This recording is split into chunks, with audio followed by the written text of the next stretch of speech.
What's going on, everybody? Welcome back. So with a lot of people beginning to celebrate the beginning of spooky season already, I thought now would be a good time to talk about my top 10 favorite horror films of all time. So before we get into it, I just want to say this is just my top 10 favorites. This is not the list of the top 10 best horror movies that I would think. Some of those movies would be on here, but for the most part, that's a totally different list. So yeah, keep that in mind.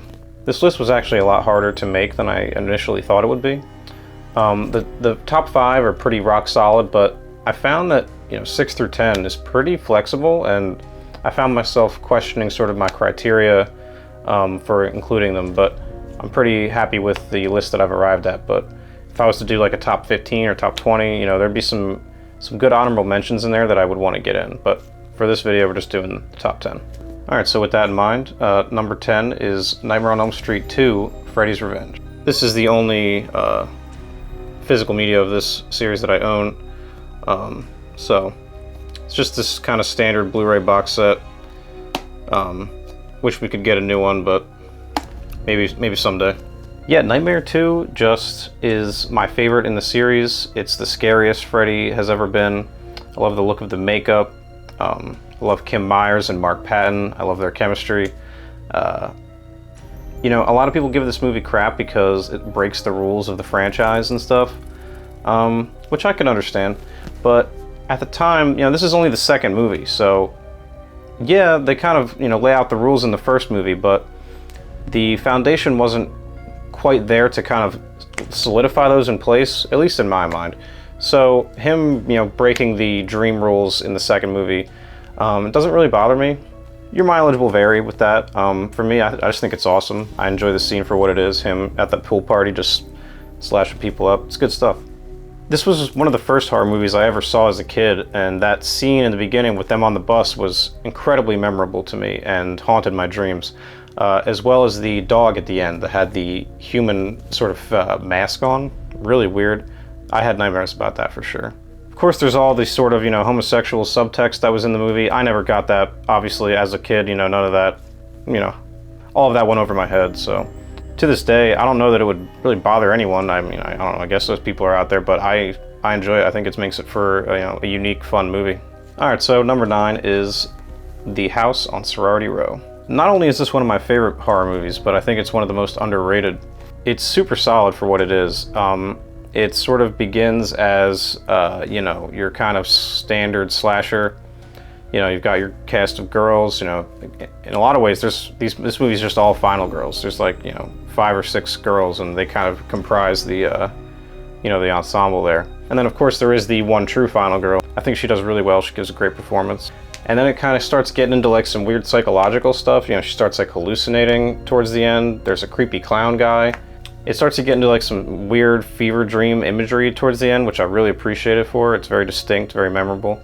And it's just a horror film that I think more people should see. So yeah, House on Sorority Row. All right, number 8 is Hereditary. Now I debated even putting this on this list because when I think of my favorite movies, I think of movies that I try to watch a lot. I rewatch them often. This is a movie I've only seen one time because it kind of messed me up that bad. And in a way, I have to give it credit for that as well. The first viewing of this movie kind of left me pretty traumatized, just super fucked up. I mean, I had never seen anything really quite like this movie, and it just stuck with me. And it's not a movie that I find easy to watch. Like I said, I still haven't seen it again. So yeah, as an adult, this is the scariest thing I've ever seen, and so for that reason, I kind of had to give it its props. And put it in my top 10 favorites list because, yeah, like I said, it's not an easy watch. All right, so number 7 is Phenomena by Dario Argento. Let's take a second to appreciate this release here. This is some pretty stuff. Yeah, I had to include something Italian, something sort of giallo adjacent. I guess you'd consider this a giallo. I don't know, maybe not. Yeah, if you've never seen Italian horror, it is so unlike anything that comes out of America, especially during the 80s. It's very distinct, and it's just kind of more often than not, really bonkers and weird. You know, in this movie alone, you've got Donald Pleasance in a wheelchair, I believe, and there's a monkey who wields a razor, and it's about Jennifer Connelly, who's a girl who can talk to bugs, and she uses the bugs to help her solve a murder. It's just crazy stuff, and it's just got a very distinct visual style. Dario Argento is, you know, the master of Italian horror, in my opinion. So yeah, Phenomena is just a movie you have to see to believe. It's out of control. All right, number 6 is Christine, the first John Carpenter film on this list, but not the last. Yeah, Christine is just fantastic. It's sort of this, it's set in the 80s, but it has these echoes of the 50s, obviously, because of the car and, you know, the ties to the past that it holds, and, you know, sort of juxtaposes the, you know, modern ideals and those classical ideals, against the framework of, you know, this sort of slasher movie. It's a car that's killing people, and yeah, it's just super awesome. It's John Carpenter, you know, at the height of his powers, I would think, and it's the collaboration of Stephen King and John Carpenter, like two of the most iconic, you know, horror names of all time. So this was bound to be something special, and if I had to pick a movie for John Carpenter to adapt from King's, you know, bibliography, it would be this one for sure. Number 5 is Fright Night. Got 2 here. I got the 4K Steelbook, which is super awesome. I really like how it doesn't even have the title on it. It's just got this iconic artwork, and it's kind of just like, yeah, if you know, you know.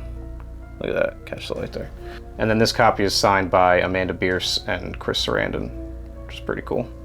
Yeah, anyway, Fright Night, sort of similarly to Christine, it's a horror film, you know, set in the 80s, but it kind of is incorporating those elements of classical, like 50s and 60s Hammer horror films, with Peter Vincent, played by Roddy McDowall, who's sort of this analog for like Vincent Price and Peter Cushing. And yeah, it's sort of a classic vampire film, but set in the 80s, which would have been, you know, the modern day, which is a really novel sort of concept. And it's just an irresistible premise. It's Charlie trying to prove that his neighbor's a vampire, and he turns to Roddy McDowall, who plays a sort of TV character. He's like a host, like an Elvira kind of, sort of juvenilishly thinking that, you know, he would be able to help him in the case of a real vampire, and then ultimately he does. And it's just a really, really awesome movie. It's a classic. You know, you've probably seen it already if you're watching this. So yeah, Fright Night. Coming in at number 4, we got John Carpenter's The Thing. Got the Scream Factory Blu-ray and the 4K. I also have some VHS for some of these movies over there as well, but you get the idea. I'm not gonna really mince words here. You know, The Thing is gonna make, you know, 9 out of 10 people, The Thing's gonna be on their top 10 favorite horror films list. You know, kind of is what it is. Sort of the guidebook of practical effects. It's an excellent exercise in paranoia and isolation. Yeah, it's just a ton on display here. John Carpenter, again, at the height of his powers. It's The Thing. I mean, come on. Coming in at number 3 is The Shining. This is another one where, you know, I'm not going to give you an essay on why The Shining is so great. It's, you know, it feels sort of like an odyssey every time you watch it. It feels like an experience that you go through. You know, you spend all this time in this hotel, and the way that it's paced, you really feel like you're there for a long time. You know, you're staying with the Torrance family and sort of watching them unravel. I love watching this movie in the fall and the winter when it's, you know, snowing on the ground. It really helps you get into that kind of zone, and enhance the viewing. Yeah, Shining, which is great. Number 2 is probably the most divisive on this list. You know, sort of a hate it or love it thing. I don't know that a lot of people fall in the middle on this one too often. It's Blair Witch Project, which we desperately need a nicer release for. I know they just had those steelbooks come out, but they might be hard to get. At least a 4K of this would be kind of cool. Maybe like a Lionsgate steelbook.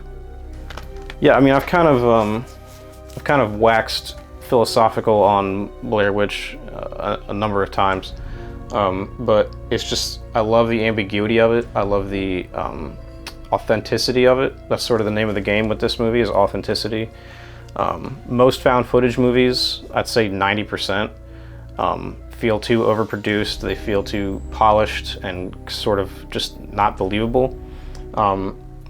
I grew up in the 90s, so I would have been a kid when this came out, and so the viral marketing really didn't play a factor in my enjoyment of this. That is an element to it for sure, and it helps sort of solidify its legacy, but yeah, I think it still plays even without that. Just the way that it's able to make a pile of rocks scary, or just these sort of figures hanging from trees. It's all about the implied nature. Everything is implied in this movie. You really don't see anything, which is what I love. Some people might not like that, and that's why I think the 2016 sequel is so terribly, woefully misunderstands the original and sort of does the opposite of everything that makes this first movie so great. So yeah, you're either going to agree or not with this one. It's just one of those movies, but I love it. And if you've known me for any length of time and have talked horror with me, then you probably know my number one is John Carpenter's Halloween.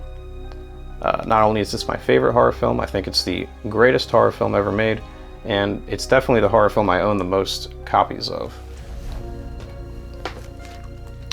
Got the 35th anniversary Blu-ray here, as well as the Lionsgate Steelbook with the lovely fall leaves design on them. Yeah, not to sound like a broken record, but not going to go too heavily into this one. It is what it is. This is up there with the likes of, when people discuss the best horror films of all time, they usually talk about Psycho, The Exorcist, Halloween. The list goes on, but I feel like those movies are pretty often mentioned as some of the best. But to me, this one's always going to be the most impactful. It's the most simple premise. It doesn't rely heavily on blood or gore. It is solely suspense and the audience knowing that Michael's out there, and getting to experience the events of the movie through these unsuspecting everyday people who couldn't be any the wiser that evil incarnate is right outside. And it's just it's masterful. It's Halloween. It's Halloween. So yeah, guys, that's my top 10 horror films of all time. Some of those are pretty baseline, right down the middle. A lot of these you might have in common with me, but there's a couple other ones too that I feel kind of spice things up, and they are my genuine favorite horror films. So hopefully you enjoyed it. I was thinking about doing maybe a top 10 most underrated horror movies. I feel like that would be a fun one to do as well. So if you enjoy videos like this, let me know down in the comments below. And with that in mind, take care and watch more horror movies.